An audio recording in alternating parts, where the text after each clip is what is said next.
ध्रुव जी महाराज वृंदावन पहुंचते हैं, यमुना स्नान किया है। यमुना भक्ति स्वरूपा है। भगवान कृष्ण के चरणों में भक्ति देने वाली है यमुना, इसलिए यमुना स्नान भी करना चाहिए। यमुना स्नान किया, मधुवन में गए और 5 महीने की तपस्या में 5 महीने में ध्रुव जी ने भगवान को प्राप्त कर लिया। त्रिरात्रांते त्रिरात्रांते कपित्थ बदरासन। पहले महीने 3 दिन के बाद में बेर खाते थे और कई था थोड़ा बहुत, वही जंगल में होता था, बेर कहता। काश्मीर उत्तराखंड के जंगलों में, देवभूमि काश्मीर और उत्तराखंड के जंगलों में भी सेब नाशपाती बढ़िया होते हैं वहाँ के पहाड़ों में, और अपने यहाँ बेर मुकुइया होती, अब वो भी नहीं होती। बेर और बबूल,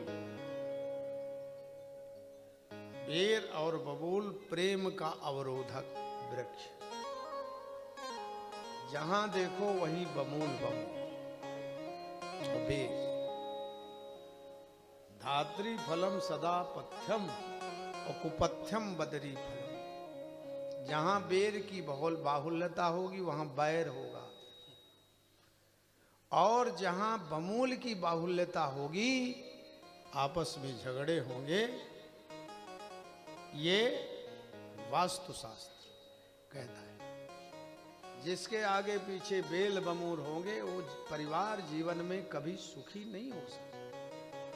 ध्यान रख, इसके जहां भी बेल बमूल हो नहीं रखना चाहिए।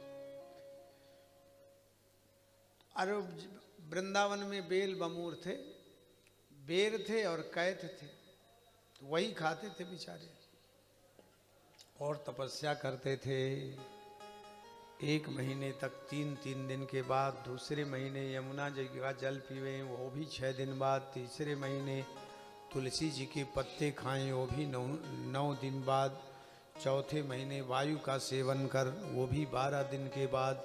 और 5वें महीने से प्रण किया जब तक भगवान नहीं मिल जाएंगे हमें श्वास ही नहीं लेना। ऐसा प्रण किया। जितने संसार के जीवधारी हैं वो सबके श्वास की गति रुक गई। अब सब हल्ला मचा, शोर शराबा मचा, भगवान के पास खबर पहुंची। तो भगवान ध्रुव जी के भक्ति में प्रकट। बोले भक्त वत्सल भगवान की जय हो।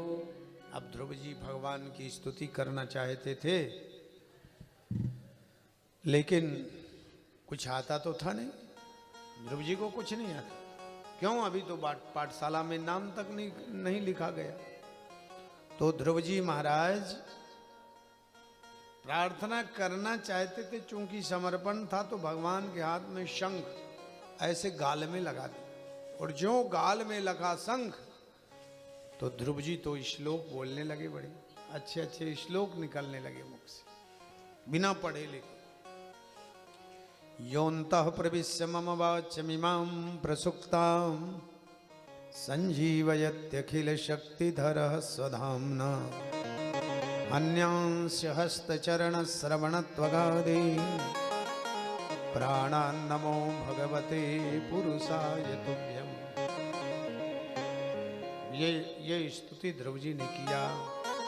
जैसे हम शुरू में बता रहे थे ना आप लोगों, कपिल चरित्र, कपिल गीता में, योऽन्तः प्रविश्य, हे प्रभु मेरे अंदर बैठे रहो, मेरे मनसा वाचा कर्मणा से अच्छे कार्य हों, मेरे हाथ पांव अच्छे काम में लगे, मेरी वाणी भगवान की कथा, भगवान का कीर्तन करे, कान कथा सुने। अन्यांश हस्त चरण श्रवणत्वगादि। मैं आपको वंदन करता हूं, प्रणाम करता हूं। भगवान ने ध्रुव जी से कहा, ध्रुव जी वरदान मांगो। तो ध्रुव जी ने वरदान नहीं मांगा। भगवान ने कहा मांग लो जो मांगना, जिसे मांगना चाहिए। अब ध्रुव जी को जरूरत है, लेकिन ध्रुव जी नहीं मांग। अच्छा, जो भगवान का भक्त है ना, वो भगवान से कभी नहीं कहता हमें ये दे दो वो दे दो, ये कभी कहता ही। वो भक्ति किस काम की जिसमें कुछ मांगो नहीं। अब जब नहीं मांगे तो भगवान बड़े संकोच में पड़ गए। अब क्या दें, तो मांगे ही नहीं रहा है। बड़ा संकोच भगवान को। अरे कुछ मांगोगे तो सीमित मांगोगे, लेकिन भगवान असीमित देते हैं, ध्यान रखना। सीमा नहीं भगवान की, आप मांगो भर नहीं। भजन करो, मांगो मत। हमने जीवन में भगवान से जहां कल्पना की कि हमें कुछ मिले, वहां कुछ नहीं मिला, और जहां कोई कल्पना न रही, वृष्टि हुई। तो भगवान से मांगने की जरूरत। अच्छा ये बताओ, जब हम भगवान को भगवान मान लिए तो भगवान से क्या मांग, वो नहीं जानते इसे क्या चाहिए।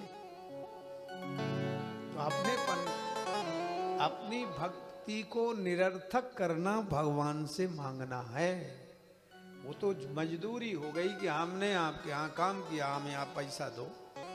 हमने आपका नाम लिया तो हमारा ये काम करो आप, ये तो बंधन हुआ। ये कोई भक्ति नहीं है। भक्ति तुम ही निवेदित भोजन करी, प्रभु प्रसाद पट भूषण धरई, तर्पण होम करई। तर्पण होम सब कुछ भगवान को समर्पित। भगवान ने कहा है, जिनकी कथा सुन रहे हो, यत् करोसि यदस्नासि यत् ददासि जुहोसि यत् यत् तपस्यसि कौन्तेय तत्कुरुष्य मदार्पणम्। जो भी कम, यत् करोसि यदस्नासि यत् जुहोसि ददासि यत्, सब मेरे में अर्पण करके करो, मैं करने वाला नहीं। तो ऐसा करने से भगवान बहुत प्रसन्न होते हैं। भजन करने के बाद में भगवान से कुछ मांगो, अपने कर्तव्य का पालन। हमारा मानव धर्म है, हम भजन करें, मानव धर्म में अच्छे काम करें, ये भगवान कहते हैं। और ध्रुव जी को भगवान ने सोचा कि अब इसे क्या दें, तो 36,000 वर्ष राज्य करने को कहा। सतयुग की कथा है ना, सतयुग में ध्रुव जी हुए थे 36,000 वर्ष। क्यों?